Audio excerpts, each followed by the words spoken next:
మీ ఇంట్లో మొదటి కోటీశ్వరుడు మీరే అవ్వాలనుకుంటున్నారా? ఈ ఫైనాన్షియల్ వెబినార్ లో ఇప్పుడే జాయిన్ అవ్వండి.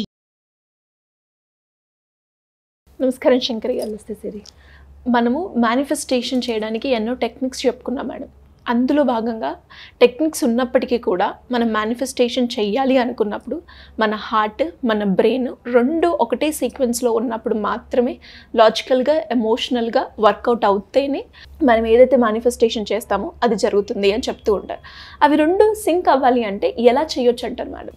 అసలు మేనిఫెస్టేషన్ చేసేటప్పుడు మనకి ఫీలింగ్స్ అనేవి చాలా ఇంపార్టెంట్. ఇప్పుడు డబ్బు కావాలి, ఓకే, కావాలి అనేటటువంటి ఫీలింగ్ నీలో రావాలి. నేను డబ్బుని అట్రాక్ట్ చేయాలి, డబ్బుని నేను పొందాలి అనేటటువంటి ఒక భావము నువ్వు ఏర్పరచుకున్నప్పుడు మాత్రమే అది నీ మనసులో నుంచి రావాలి. అది ఫీలింగ్. ఇప్పుడు డబ్బుని నేను ఆకర్షిస్తున్నాను అని అన్నప్పుడు ఆ ఫీలింగ్ ఎక్కడి నుంచి రావాలి? ఆకర్షించడానికి కావాల్సిన ప్రతిదీ కూడా నీలో నువ్వు డెవలప్ చేసుకోవాలి. సో హార్ట్ అండ్ మైండ్, మనం మామూలుగా ఏమని చెప్తామంటే మనసు, బుద్ధి, శరీరము మూడు ఏకమైనప్పుడే మన యొక్క ఫీలింగ్స్, ఎమోషన్స్ బయటకు వస్తూ ఉంటాయి. ఇక్కడ ఏమనుకుంటున్నాం, ఇక్కడ అదే ఉండాలి. బాడీ కూడా దానికే కోఆపరేట్ చేయాలి, దానికే స్పందించగలగాలి.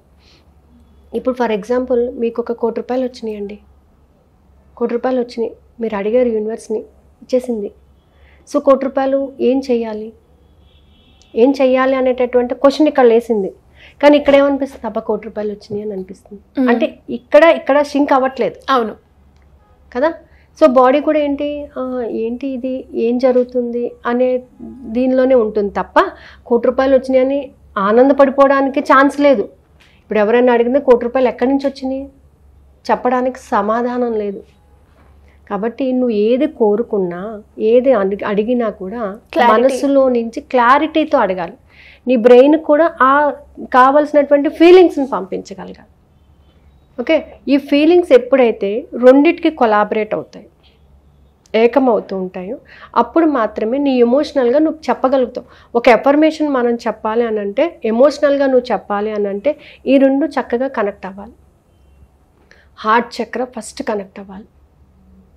హార్ట్ చక్ర కనెక్ట్ అవ్వాలి. అలాగే త్రికుటి చక్రం ద్వారా మన యొక్క బ్రెయిన్కి మన మెసేజెస్ ఫార్వర్డ్ చేయాలి. సహస్రాల స్థితి యాక్టివేట్ అవ్వాలి. సో నీకు కావాల్సిన ప్రతి అలైన్మెంట్ కూడా ఈ మూడిటి వల్ల జరుగుతుంది అనమాట. ఫస్ట్ థింగ్ ఏంటంటే, ఇప్పుడు నీకు కావాలి అని అనుకున్న దాని మీద నీకు ప్రేమ అనేది ఉండాలి. ఏదో ఆ వస్తువు వస్తే నా పని జరిగిపోతుంది అని కాదు. ఆ వస్తువుని నువ్వు ఎంత ప్రేమగా పిలుస్తున్నావో ఆ వస్తువు నీకు అంతగా ఉపయోగపడుతుంది. నువ్వు చూసే ప్రేమను బట్టే ఆ వస్తువు నీకు ఉపయోగపడటం అనేది జరుగుతుంది. సో హార్ట్ చక్ర అనేది మెయిన్ రోల్ పాటిస్తూ ఉంటుంది అనమాట ఇక్కడ. సో ఫస్ట్ హార్ట్ దగ్గర మనము ఎంతైతే దాని మీద ప్రేమను పెంచుకుంటామో, నాకు డబ్బు అంటే చాలా ఇష్టం అండి, చాలా చాలా ఇష్టం, డబ్బు నా దగ్గరే ఉంటుందండి, నాతోనే ఉంటుందండి అని మీరు చెప్పినప్పుడు మీ మైండ్ కూడా దానికి ఫిక్స్ అయిపోవాలి. అవును, డబ్బు అంటే చాలా ఇష్టం, నాకు డబ్బు అంటే చాలా ఇష్టం, నా దగ్గర చాలా డబ్బు ఉందండి, నేను డబ్బును ప్రేమిస్తున్నానండి. మీరు చెప్పే ప్రతి మాటలో కూడా ఆ ఫ్రీక్వెన్సీ అనేది కనెక్ట్ అవుతూ ఉండాలి. రెండింటిని కూడా ఏకం చేస్తున్నాను. ఇక్కడ ఏమనుకుంటున్నావు, డబ్బు కావాలి అంటున్నావు, డబ్బును ప్రేమిస్తున్నాను అని అంటున్నావు. సో ఆ ప్రేమను ఇక్కడ వ్యక్తపరచగలగాలి. అవునండి, నాకు డబ్బు అంటే చాలా ఇష్టము. సో మీరు మేనిఫెస్టేషన్ చేసుకునేటప్పుడు మీ మనసు, బుద్ధి, శరీరము మూడు కూడా ఒకటే మాట మీద ఉండాలి. ఒకటే ఫీలింగ్స్ని ఎక్స్ప్రెస్ చేయగలగాలి. ఒకటే ఎమోషన్తో బయటికి రావాలి. సో ఒకటే థాట్ అనేది ఉండాలి అక్కడ. ఆ థాటే పాజిటివ్ థాట్, మనీని అట్రాక్ట్ చేసేటటువంటి thought. Even not only the money, చాలామంది ఇప్పుడు మేనిఫెస్టేషన్ చేయడానికి డబ్బు మాత్రమే కాదు, ఒక జాబ్ని మేనిఫెస్టేషన్ చేసుకుంటూ ఉంటారు, రిలేషన్షిప్ని మేనిఫెస్టేషన్ చేసుకుంటారు. ఒక రిలేషన్ మేనిఫెస్టేషన్ చేసుకోవాలి అని అంటే నీకు వాళ్ళ మీద ఒక కరెక్ట్ ప్రేమ అనేది ఉండాలి, ఐడియా అనేది ఉండాలి. ఓకే, అది నీ మైండ్లో కూడా అదే థాట్ ఉండాలి, పాజిటివ్ థాట్ ఉండాలి. అలాగే నీ శరీరం కూడా అప్పుడు స్పందించడం జరుగుతుంది అనమాట.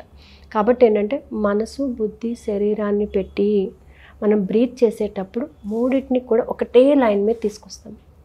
ఆ తీసుకొచ్చినప్పుడు మనము ఏదైతే కోరుకుంటున్నామో అది కంప్లీట్గా మనది అనేటటువంటి ఆలోచనతో మనము మేనిఫెస్టేషన్ చేసినట్లయితే ఖచ్చితంగా అది వర్కౌట్ అవుతుంది. సో దీనికోసం ఏంటంటే మనం కొన్ని అఫర్మేషన్స్ని కానీ బ్రీతింగ్ చేసేటప్పుడు, ఎస్పెషల్లీ బ్రీత్ చేసేటప్పుడు టోటల్గా బ్రీతింగ్ 2 నాస్ట్రిల్స్తోనే చేస్తుంటాము, కంట్రోలింగ్ చేస్తూ ఉంటాం అనమాట. ఈ కంట్రోలింగ్ చేసుకునేటప్పుడు మన మైండ్ని, మన హార్ట్ని కూడా మన ఆధీనంలో పెట్టుకుంటాం. బికాజ్ ఎందుకంటే హార్ట్ అనేది ఎయిర్ యొక్క నేచర్ కలిగి ఉంటుంది, వెళ్ళిపోతుంది, ఫ్రీ స్పేస్లో చక్కగా వెళ్ళిపోతుంది. కాబట్టి నువ్వు దానిని ఎప్పుడైతే నీ కంట్రోల్లో పెట్టుకుంటావు, నీ హ్యాండ్ ఓవర్లో పెట్టుకుంటావో, అంటే ఒక థాట్ని ఇంకొక థాట్ వైపు మార్చేయకుండా దానికి స్టిక్ ఆన్ అయి ఉండాలి. అలా స్టిక్ ఆన్ అయి ఉన్నప్పుడు నీ వర్క్ జరుగుతుంది. అదే ఈ థాట్ ప్రాసెస్ని కొంచెం మార్చామనుకోండి, ఏం జరుగుతుంది? దానికి సంబంధించిన ప్రతి ప్రాబ్లమ్ని నువ్వే ఫేస్ చేయాల్సి వస్తుంది. అది ఏ విధమైనటువంటి ప్రాబ్లం క్రియేట్ చేసినా దానిని మీరే ఫేస్ చేయాల్సి ఉంటుంది. కాబట్టి ఏంటంటే ఒక థాట్ని పూర్తిగా దాని గురించి మీరు ఒక గోల్ పెట్టుకున్నారు, ఆ మేనిఫెస్టేషన్ చేయాలనుకున్నారు, దేనికోసం చేయాలనుకున్నారో క్లియర్ పిక్చర్ అనేది మనసులో ఫస్ట్గా పెట్టుకోండి. మైండ్కి అదే పిక్చర్ ఇవ్వండి.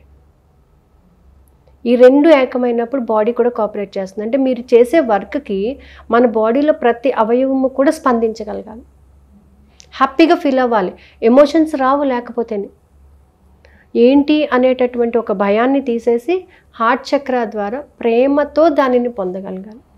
అప్పుడు మేనిఫెస్టేషన్ చాలా బాగా జరుగుతుంది. అండ్ ఈ మేనిఫెస్టేషన్లో మనము హార్ట్ చక్రాన్ని ఎంతగా ఉపయోగించుకుంటూ ఉంటామో మన యొక్క మణిపూరిక చక్రాన్ని కూడా అంతగానో ఉపయోగించుకోవచ్చు. ఓకే, అంటే ఎనర్జీని బూస్ట్ చేస్తుంది. ప్రేమతో మాట్లాడాలి అని దానికి కావాల్సినటువంటి ఎనర్జీని కూడా మనం తీసుకోగలగాలన్నమాట. సో ఎప్పుడైతే మనం మేనిఫెస్టేషన్కి క్లియర్ కట్ ఐడియాని వేసుకుంటామో, రూట్ మ్యాప్ని కరెక్ట్గా పెట్టుకుంటాము, ఇలా వెళ్ళాలి, ఎస్ ఇలాగే వెళ్ళాలి, ఆ వెళ్ళే వేలో ఏ కొంచెం థాట్ చేంజ్ అయినా ఏమవుతుంది, దానివల్ల డైవర్షన్ అనేది చాలా జరుగుతుంది కదా. సో మనం అనుకున్నటువంటి మార్గాన్ని కరెక్ట్గా నిర్దేశించుకొని దాంట్లో ప్రయాణించినప్పుడు మనం ఖచ్చితంగా దాన్ని రీచ్ అయిపోతాం, ఇన్ టైం రీచ్ అయిపోతాం. ఎస్, క్లారిటీతో రీచ్ అవుతాం. ఇప్పుడు నేను ఏం చేశాను, ఇదే ప్రాబ్లం ఫేస్ చేశాను, ఒక చిన్న థాట్, ఇలా కాకపోతే అలాగా అని అన్నప్పుడు దాంట్లో వచ్చే ప్రతి కాన్సిక్వెన్సెస్ను నేను ఫేస్ చేయాల్సింది ఖచ్చితంగా కదా. సో అలా కాకుండా ఒక క్లియర్ కట్ ఐడియా పెట్టుకొని ఈ విధంగా నేను చెయ్యాలి అని చెప్పేసి మనసుకి, మన బ్రెయిన్కి చక్కటి ఆలోచనలు ఇచ్చినట్లయితే అప్పుడు కరెక్ట్గా దాన్ని రీచ్ అవుతుంది అనమాట. సో మనం పెట్టే క్లాసెస్ ఏవైతే ఉన్నాయో, ఏవైతే 8th నుంచి స్టార్ట్ అవుతున్నాయో క్లాసెస్, ఆ క్లాసెస్లో కూడా ఈ టెక్నిక్స్ అన్నీ అనమాట. How to control your heart, so how to give the information to your brain, మన సబ్కాన్షియస్ మైండ్కి ఏ విధమైనటువంటి ఫీలింగ్స్ని ఇవ్వగలగాలి, ఈ ఫీలింగ్స్ వలన నువ్వు ఎంత సంతోషపడుతున్నావు, నీ మనసులోని ఒకటి పొందాలి అని అనుకున్నప్పుడు దాని నుంచి వచ్చే ఫీలింగ్స్ని సబ్కాన్షియస్ మైండ్కి ట్రాన్స్ఫర్ చేయాలి.